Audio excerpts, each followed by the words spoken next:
2007's Meet the Robinsons was Disney's second attempt at an independent 3D animated movie without the collaboration of Pixar. Featuring characters from William Joyce's book A Day with Wilbur Robinson, the film centers around an orphan named Louis, who has a passion for inventing. After 124 failed adoption interviews, Louis decides his only hope is to track down his birth mother, and sets out to build the memory scanner, a device that will let him view his forgotten memories and see her face again. While presenting his invention at the school science fair, he's approached by Wilbur, who claims to be from the future and warns Louis to watch out for the mysterious bowler hat guy, who's stolen a time machine and is after him. Louis brushes this off, but bowler hat guy and his partner in crime, Doris, sabotage his invention, causing it to explode, setting off the gym's sprinklers and crushing Louis's spirit. Back at the orphanage, Wilbur tries to convince Louis that he needs to rebuild the machine. Louis still doesn't believe him, and Wilbur decides the only way to convince him is to take him to the future himself. This backfires, as seeing a working time machine convinces Louis that the solution isn't to build the memory scanner, but to take the time machine back to see his mother in person. An argument causes the time machine to crash, and the two make a deal that if Louis can repair it, Wilbur will take him back to see his mother. At the Robinson house, Louis meets every member of Wilbur's family except for his father. What does Cornelius look like? Tom Selleck. Okay. Bowler Hat Guy and Doris arrive, and after a skirmish involving talking frogs and a dinosaur, capture Louis in order to make him rebuild the memory scanner for them. Bowler Hat Guy reveals that he's actually Goob, Louis's old roommate, and that Louis is Cornelius Robinson, the founder of the future and Wilbur's father. Goob's plan is to pass off the memory scanner as his own, in order to ruin Louis's future and get revenge for keeping him awake and causing him to lose a baseball game all those years ago. Doris has her own reasons for hating Louis, as she's an invention of his who got deactivated after showing violent tendencies toward humans. Wilbur and Carl rescue Louis, but it's too late. Goob goes back in time and passes the invention off as his own, mentioning Doris as another idea of his. Yes, I call them helping hands. This causes the world around Louis to dissolve into a dystopian nightmare, as it's revealed that Doris is using Goob, with her real goal being to get mass-produced in order to betray and enslave humanity. After hastily repairing the time machine, Louis escapes, going back to Goob's presentation and telling Doris, "I am never going to invent you," saving the future from her wrath. He takes Goob to the future in order to show him what Doris has done, and convince the Robinsons to adopt him. During a debate between Louis and Wilbur, Goob runs away, leaving behind his things-to-do checklist, with only one box left, an unchecked question mark. Hopping back into the time machine, Wilbur claims to be taking Louis back to his own time, but Wilbur instead fulfills his earlier promise, taking him to see his mom. Louis approaches her, but ultimately can't go through with it. Louis goes back to his own time, wakes up Goob in time to win the game, and takes his memory scanner back to the science fair, wowing the judges and meeting Lucille and Bud, who adopt him, setting him on track for his future. For director Steven Anderson, this was an extremely personal story. Being adopted himself, Anderson could see himself in the character of Louis and the emotions he was experiencing.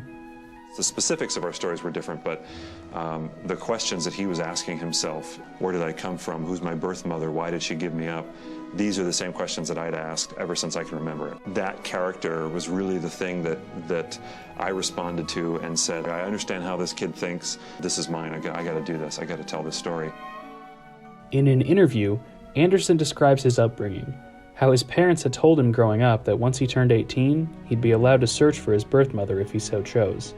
As a kid, there was no question in my mind. When I hit 18, I was going to find these people and I was going to reconnect with them. And then one day I woke up and realized, hey, I'm 24. All these years I've been able to do this, and not only have I not done it, but I've actually forgotten about it. My priority at that moment was my own life and where I wanted to go. What happened to me in the past would not change any of that.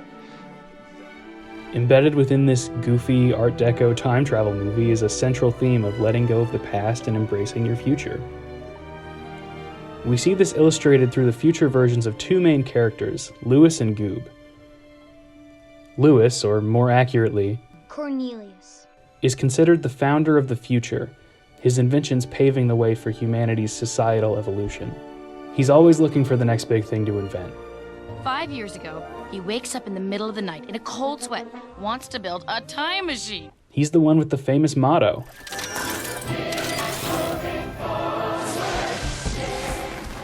his character perfectly summed up in a simple, memorable phrase. Goob, on the other hand, is the exact opposite of Cornelius. His motivation centers entirely around an event from his childhood. Lewis kept him awake working on the memory scanner and caused him embarrassment when he fell asleep during a baseball game and missed the winning catch. His teammates took it out on him, and he's never forgotten. He spent the rest of his life dwelling on that moment, replaying it over and over, while Lewis moved on, became successful. Goop, what's up? Cool binder. Hey, Goop, wanna come over to my house today? They all hated me. He's let his entire life be defined by this one event, and it's ruined him. In many ways, these two serve as two possible outcomes for Lewis, with Cornelius representing everything he can accomplish and become if he moves on, continues inventing, and keeps moving forward, while Goob is an example of what can happen to someone who holds on to the past and refuses to let go. This perfectly reflects Lewis's struggle between moving on in life and going back to convince his mother not to give him up. I know from experience that it can be hard to let certain things go. I've had hang-ups before, and just going on with life as if nothing ever happened can be difficult. But this movie highlights the importance of not letting it stick with you, define who you are. At the end of the day, you need to get back up and keep going. Weaved in with this story is the theme of family. While visiting the future, Lewis shares a meal with the Robinson family. At this point in the film, he's met them all one by one. They're wacky, eccentric people, each with their own distinct personalities and character. Each one is different, yet they all care about each other and look out for one another as family. There's a lot of love there. After the families finish their spaghetti, Carl brings out a familiar device, a peanut butter and jelly dispenser just like the one Lewis creates in the beginning of the film. When it jams, the family encourages Lewis to repair it. By this point, we've seen Lewis fail on 2 different occasions. And each time, the response from the adults around him has been dismissive. Either they're angry at him, running away, or simply brush him off, refusing to hear his apologies. But this time, when Lewis fails and the peanut butter and jelly is fired across the room, the response is much different. I didn't know it. I'm sorry. I'm so sorry. You failed! And it was awesome. Exceptional. Outstanding. From failing, you learn.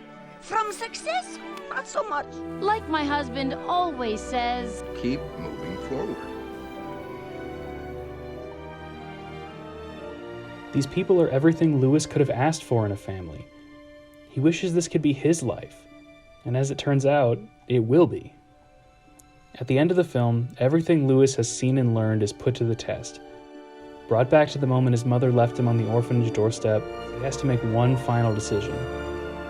what do you say, Lewis? Do you want to be a Robinson? I don't get it. Why'd you just let her go? Because I already have a family.